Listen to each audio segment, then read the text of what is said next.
Today, Trump's tariff tidal wave swamps markets with stagflation incoming.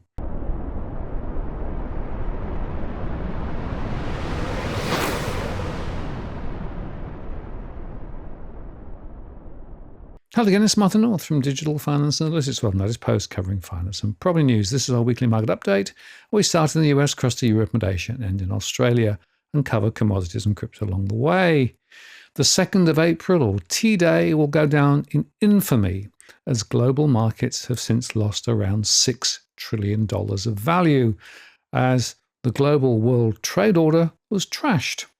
The US now accounts, by the way, for 70% of the global equity market, up from 40% during the global financial crisis. So what happens over there is pretty important. CNN's Fear and Greed Index fell to 4 out of 100, falling deeper into extreme fear territory. It was 7 after the previous close and 21 a week ago. A year ago, it was in neutral territory at 53. And in fact, investors are now asking 2 key questions. What makes this pain stop? And where do you hide? US Treasury Secretary Scott Bessent, the former hedge fund manager, who the market hoped would be the voice of reason in President Donald Trump's second administration, did an interview with Tucker Carlson on Friday night amid more carnage on Wall Street. And remarkably, he claimed that it had nothing to do with the tariff war launched by his boss. For everyone who thinks these market declines are all based on the president's economic policies, I can tell you that this market decline started with the Chinese AI announcement of DeepSeek, Bessent told conservative commentator Tucker Carlson. Well, things got so wild that Warren Buffett's team had to make a public statement after Trump shared a video on social media that suggested Buffett endorsed Trump's apparent plan to send the share market down 20% on purpose to ultimately revitalize the US economy. While the 10% level of tariffs are now in place and the higher levels calculated on the back of an envelope, it seems, will follow, but it's not clear whether they are here to stay or whether they're a negotiating point of departure or an attempt to drive yields lower, thus easing the US deficit. Jerome Powell on Friday said the Fed expects US growth to fall and inflation to rise, which sounds like stagflation to me, and acknowledged the tariffs were larger than had been expected. China responded with a matching 34% on many US goods, and Canada imposed 25% tariffs on cars to the US, while other countries are circling the wagons, trying to maintain the existing world order, even as the new world order is emerging. This is not going to abate anytime soon, and there are going to be consequences for households, especially US households, and businesses and countries.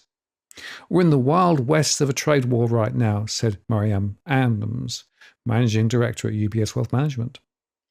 Trump likened the process to a surgical operation on a patient, stating it was an operation like when a patient gets operated on. And it's a big thing.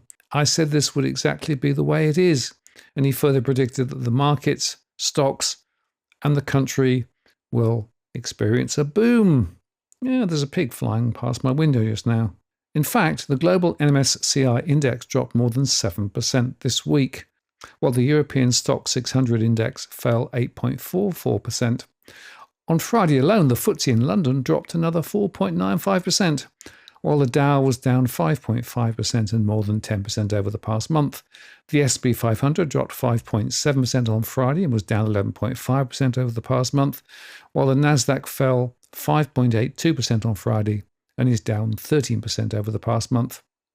The ASX in Australia fell 2.44%, but the Australian dollar, meanwhile, seen as a liquid proxy for the yuan, hit 5-year lows against the greenback after China announced additional tariffs on the US goods on Friday.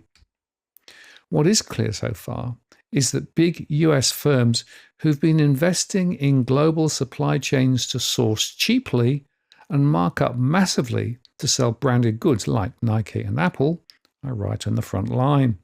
Future cash flows are at risk, so stock valuations are rightly down, with Apple down 25% year to date and Nvidia down 29%. Bank shares extended their declines from Thursday as well. The industry has been clouded by fears that a trade dispute could temper consumer confidence, reduce spending, weaken loan demand, and pressurize fees from advising on deals. JP Morgan Chase, the biggest US bank by assets, sank 7%. Wall Street, Titans, Goldman Sachs, and Morgan Stanley dropped more than 7% each. Shares in major luxury and footwear firms did reverse slightly on Friday after Trump said Vietnam's leader Tu Lam has offered to reduce tariffs on US imports. Ralph Lauren shares were up 2.5%, while Tapestry rose as much as 3.6%, and Nike gained 4%, and Lululemon Athletica rose 3%. Those stocks had initially fallen after retaliatory tariffs by China, a major revenue contributor, and were still down across the week. On the data front, US Labor Department reported a higher than expected job increase in March, but Trump's tariffs may weaken the labor market as business confidence drops. Investors will look for signs the stock market may be close to at least a short-term bottom after Trump's tariffs rocked global asset pricing this week.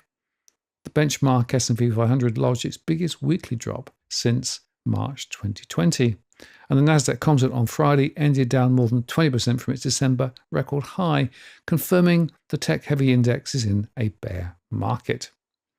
Even with the more than 20% pullback, by the way, the indices components remain expensive relative to history, with a price-to-earnings ratio still above the average of the past 2 decades.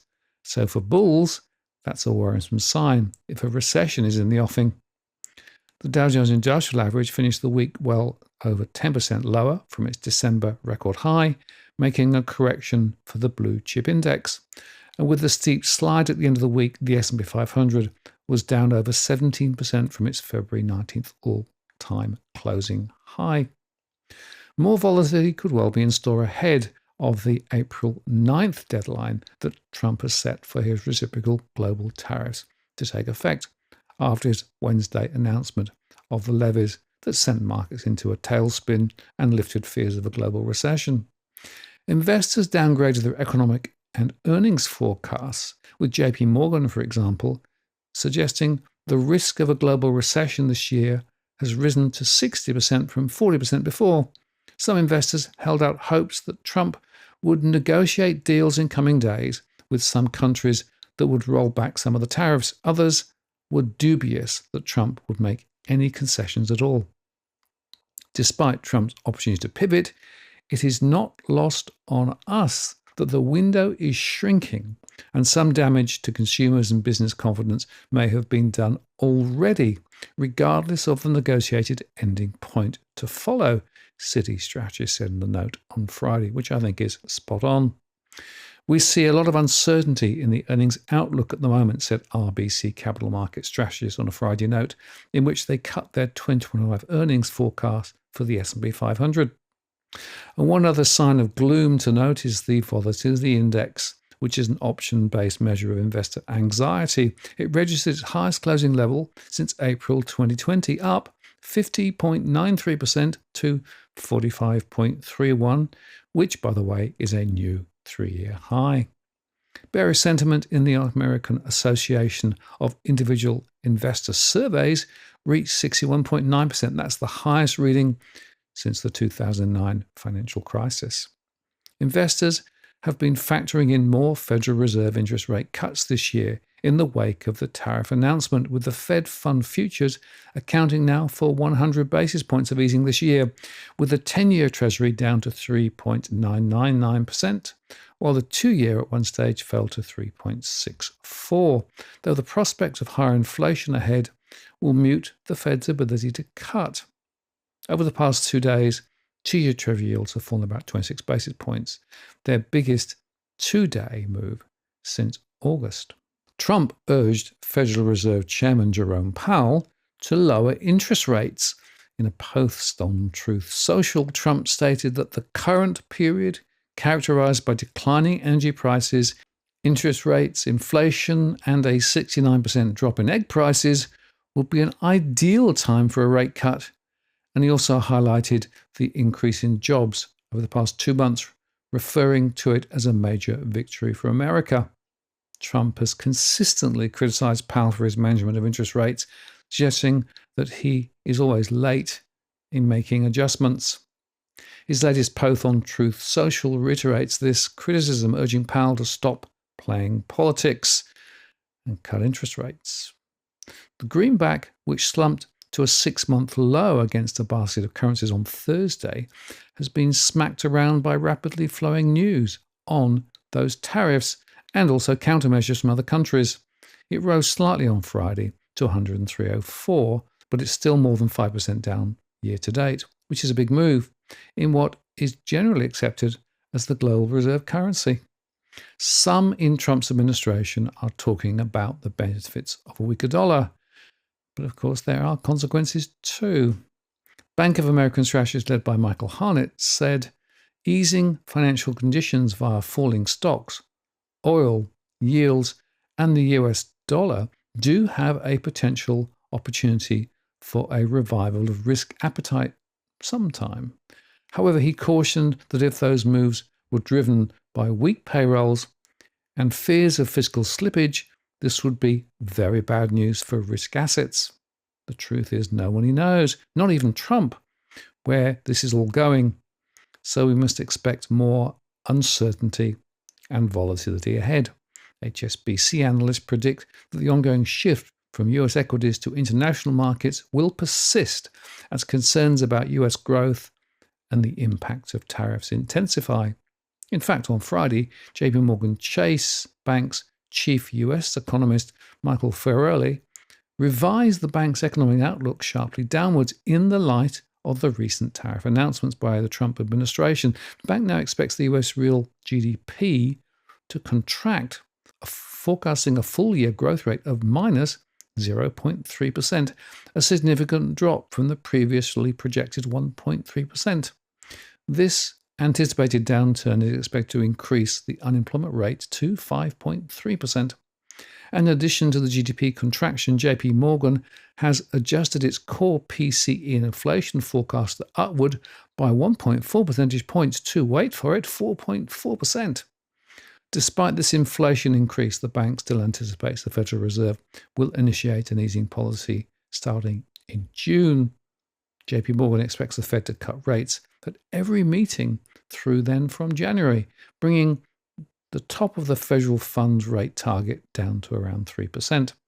The bank notes a risk of delaying easing rather than earlier start, though.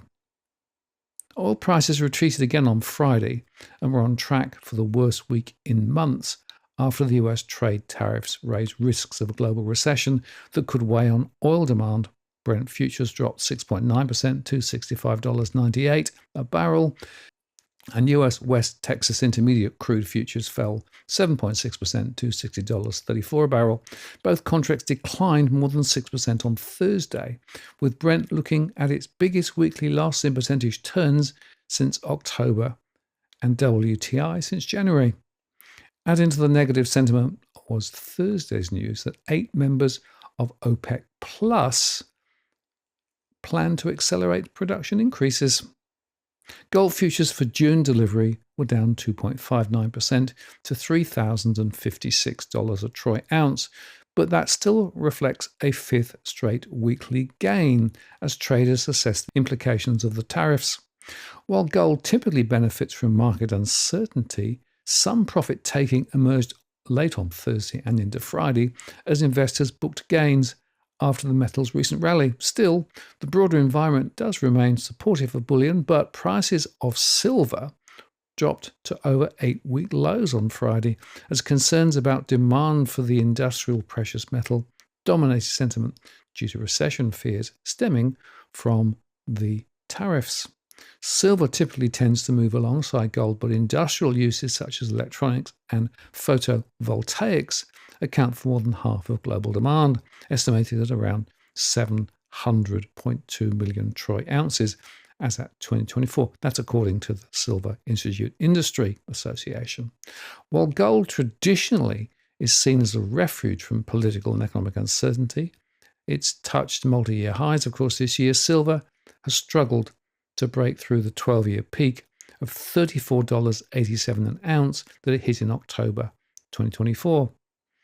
At $29.53 an ounce, silver has dropped 9% since Trump's latest tariff announcements last Wednesday.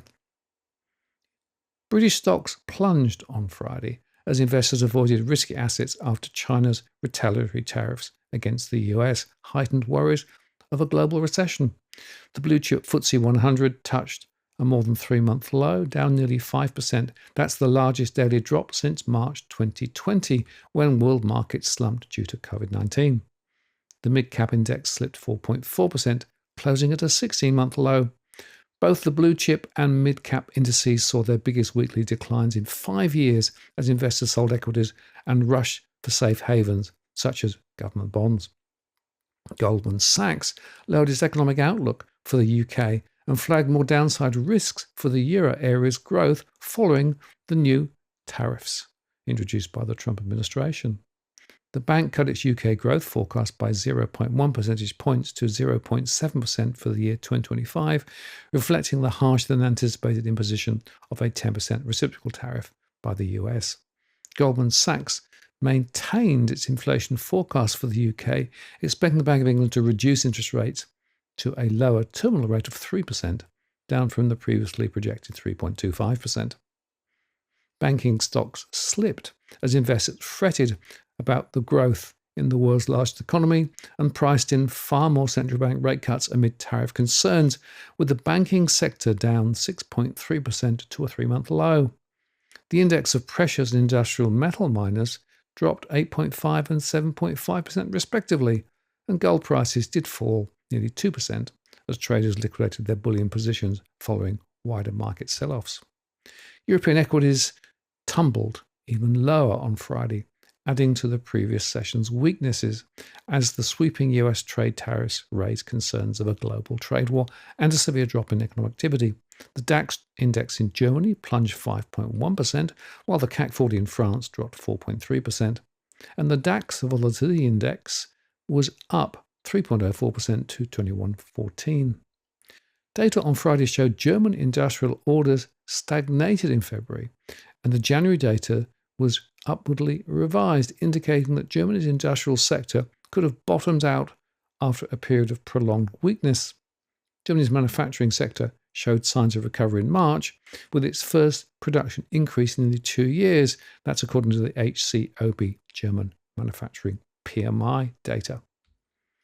UBS Global Research revised its target for the long 10-year German Bund, lowering it to 2.6% from the previous 2.7%. The adjustment comes as the balance of risk indicates a potential drop in Bund yields, particularly if US tariffs on European Union imports exceed 10%. In Asia, China announced a 34% tariff on all imports from the US, effective from April the 10th. That's according to the official news agency. China also placed curbs on the export of some rare earths to the US.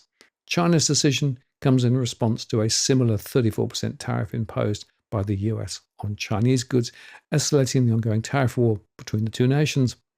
The US's new levy on Chinese goods is actually in addition to the 20% tariff previously announced, for a total levy of 54%.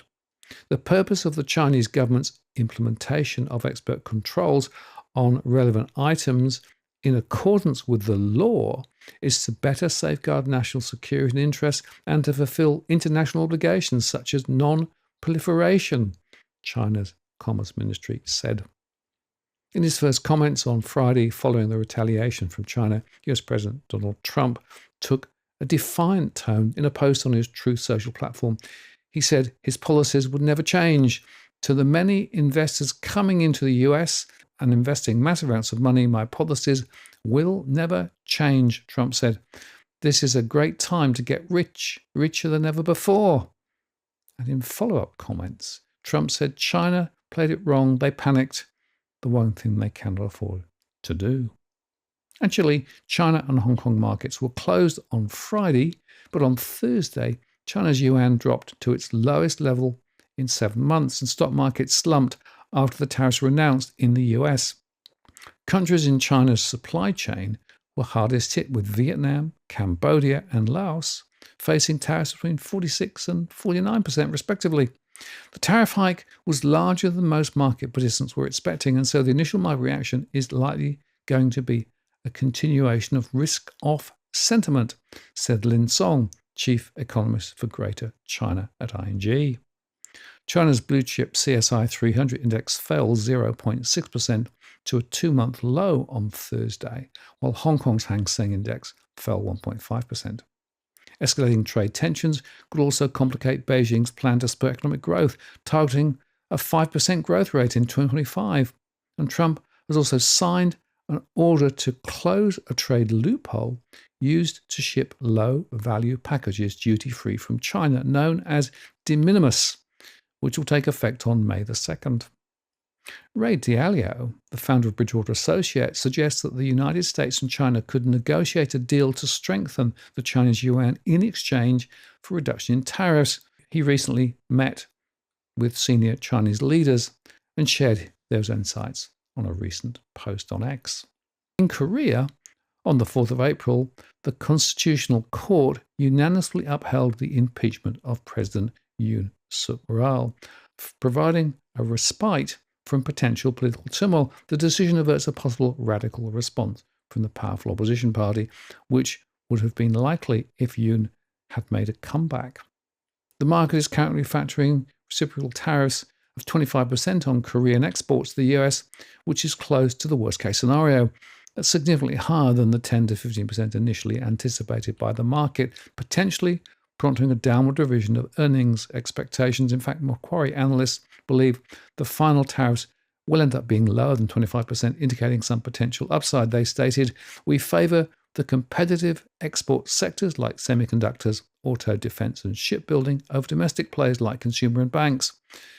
Cosby was down just 0.86% on Friday. But in contrast, Japan's Nikkei 225 led the regional declines, falling over 2.4%, having fallen by as much as 5% the day earlier. The index was at its lowest level since early August 2024. The Topix declined 3.5% and was on the brink of entering a correction territory, down 20% from its peak in July, meaning that it's in a bear market. Losses in Japan were also attributed to a stronger yen, which weighs on exporters, with the US dollar Japanese yen at 147.05.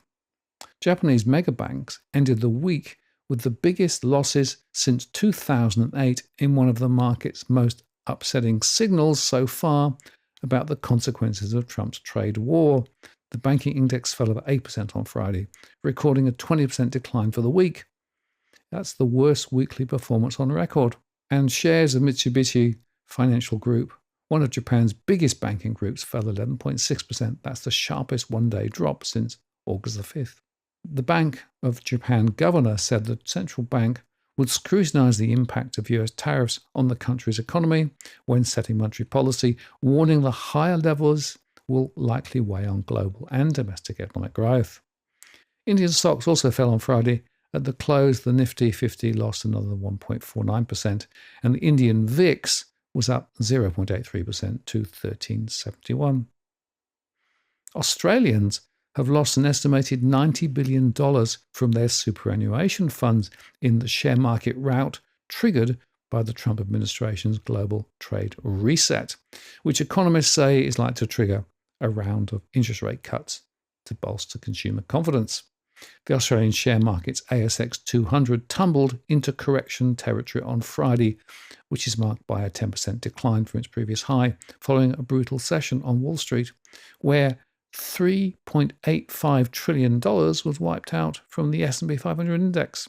Following a brutal session on Wall Street, the S&P ASX 200 dropped 2.4% to 7,667.8 points at the market's close.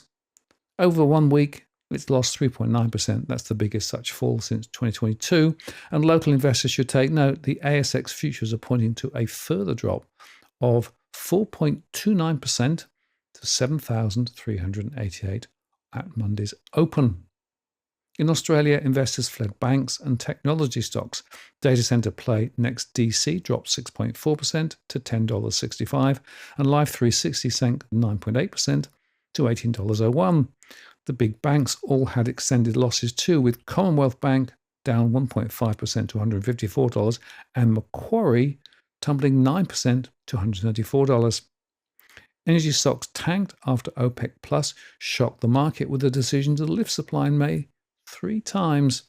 Brent crude plummeted more than 6% in one session, and the index bellwether Woodside sank 9.1% to $20.40, and Korean Energy posted the largest loss on the exchange, diving 12.2% to $1.37. Companies most exposed to US tariffs attempted to reassure investors over the impact of their cost base and supply chains. For example, car accessories maker Emotive plummeted 16.7% to $7.32, despite warning tariffs would not have a material impact. And meanwhile, Ansell, which manufactures medical equipment, lifted 3% to $30.22 after it promised to fully offset tariffs through pricing. Sounds inflationary. Iron ore in Singapore slipped to $98 as the big miners were hit, with BHP down to $36.82 and Rio Tinto at $112.70. While Australia escaped relatively lightly on Liberation Day, with the US only applying a 10% import tariff on its exports, the direct impact paled in significance to the indirect implications of the US slapping Chinese exports with an additional 34% levy, taking the net tariff in the manufacturing powerhouse to, well, something like 65%.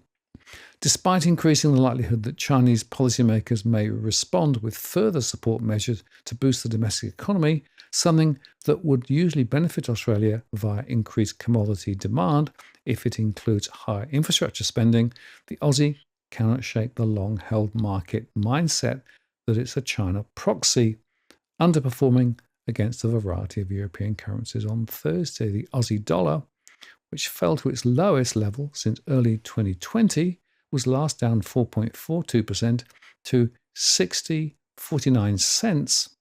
And by the way, similarly, the New Zealand dollar was also down 3.42% to 55.96 cents. The Aussie dollar actually posted its largest weekly loss since May 2020, and it was also at 46.83 UK pence. Ouch.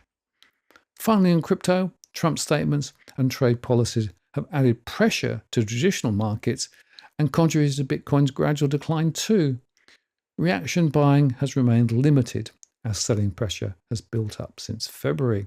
While the crypto market's internal dynamics are strong, the dominance of ETF-driven trading has made traditional market influences more pronounced, and this has kept Bitcoin from acting as a safe haven and is increasingly being correlated with riskier assets like stocks. It was last at 83,876, showing some resilience compared to the broader markets. But this market insecurity is, I think, set to continue as the tariff game is played, and this is a world-class science experiment driven by Trump and his team with significant and long-lasting collateral damage well beyond the US. And as I discussed in my recent post, the basis of the calculations are largely political and the potential implications are enormous. Many will need to reevaluate the potential future earnings from stocks and so their value. Stocks which generally have been priced for perfection and which are still some way off from their fundamental value. So volatility and more falls need to be expected. So duck and cover as stagflation enters center stage. I'm Martin North from Digital Finance Analytics. Many thanks for watching, and I'll see you again next time.